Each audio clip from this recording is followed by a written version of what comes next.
மகாராஷ்டிராவில் விநாயகர் சிலைகள் கரைப்பு நிகழ்வு களைகட்டியுள்ளது. இதுகுறித்து கூடுதல் தகவல்களை செய்தியாளர் ஜெயலானி வழங்க கேட்கலாம். ஜெயலானி, இப்ப மகாராஷ்டிராவில் விநாயகர் சிலைகள் கரைப்பு நிகழ்வு களைகட்டி இருக்கிறது. பூர்ணிமா, இந்தியா முழுவதும் விநாயகர் சதுர்த்தி விழா கடந்த 27ஆம் தேதி கொண்டாடப்பட்டது. குறிப்பாக 27ஆம் தேதி பொது இடங்களில் விநாயகர் சிலைகள் வைக்கப்பட்டு பிரதிஷ்டை செய்யப்பட்டது. அந்த அடிப்படையில் ஒவ்வொரு மாநிலங்களிலும் அந்தந்த மாநில அரசு மற்றும் காவல்துறையினர் வழிகாட்டுதலின்படி குறிப்பிட்ட நாட்கள் பொது இடங்களின் வழிபாடுகளுக்காக வைக்கப்பட்டு பின்னர் ஊர்வலமாக எடுத்துச் சென்று நீர்நிலைகளில் கரைக்கப்படுவது வழக்கமாக இருந்து வருகிறது.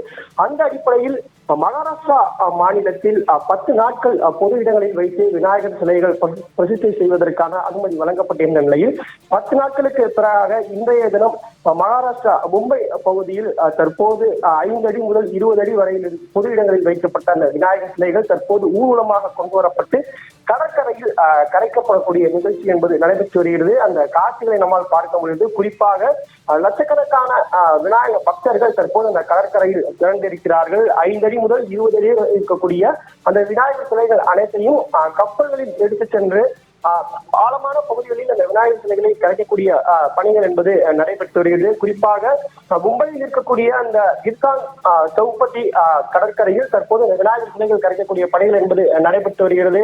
லட்சக்கணக்கான பக்தர்கள் தற்போது அங்கு திரண்டிருக்கின்றனர். பூர்ணிமா, தகவல்களை வழங்கியமைக்க நன்றி ஜெயலானி.